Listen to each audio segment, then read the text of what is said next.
Ngayong araw nga pala ay pupunta tayo sa bayan. Ang kasama ko nga pala dito ay si Papa ko.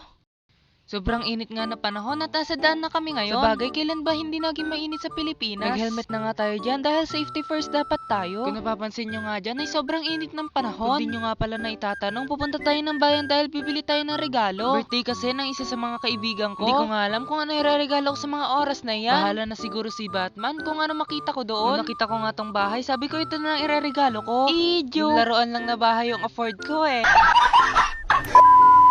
Maya-maya nga lang ay nakarating na kami dito sa bayan. Dito nga pala kami magpapark sa loob ng school. Dito nga pala nagtatrabaho si Papa ko. At dito rin pala ako nag-aaral. Ulit pala kasi mali yun ang sabi ko. Kakagraduate ko nga lang pala ng senior high kaya iba na namang school ang papasukan ko. Bago nga pala ako bumili ay nilagay ko muna yung jacket sa bodega ni Papa ko. Pagkatapos nga niyan ay agad na akong pumunta sa may pagbibilihan ko. Kung may naririnig nga pala kayong ingay dyan, ayun yung mga ibon at kambing. Sabi kasi nila makikisali daw sila sa pagbo-voice over ko.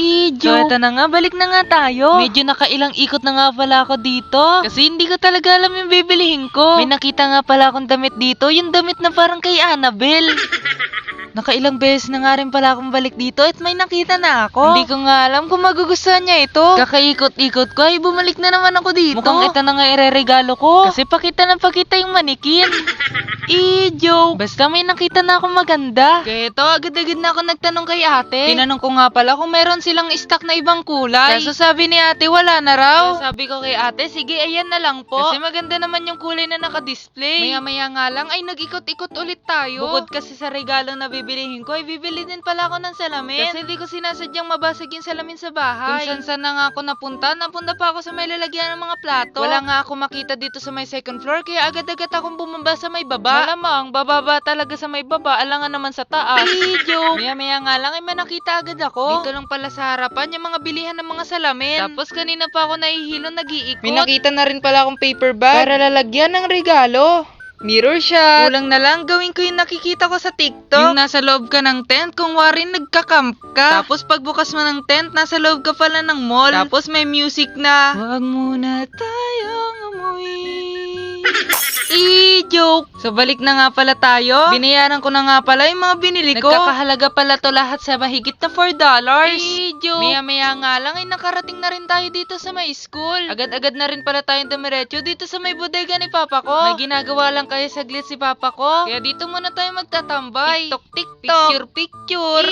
Joke! Ay hindi pala yun, joke. Kasi yun naman talaga yung ginawa ko. Nag-TikTok. Kung di nyo pa nga din pala ako na-follow sa TikTok, ay follow nyo na ako. Subscribe na rin pala kayo sa aking YouTube channel. Maraming salamat po sa mga sumusuporta. Ito na nga pala, tinignan ko na nga yung mga pinamili ko. At inalis ko na rin pala yung mga price tag. Yeah, price tag. Mali pala yun. Ito na nga, nilagay ko na sa loob yung regalo ko. Tapos mamaya, lalagyan ko na ng stapler.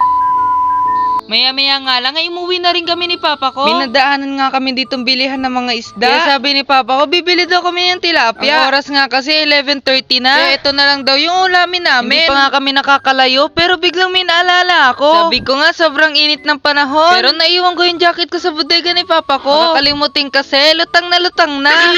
Joke! So ito na nga, patuloy na nga sa biyahe. Fast forward na nga tayo, nandito na tayo sa bahay. Pagka-uwi nga namin, ay meron agad libre na perfume.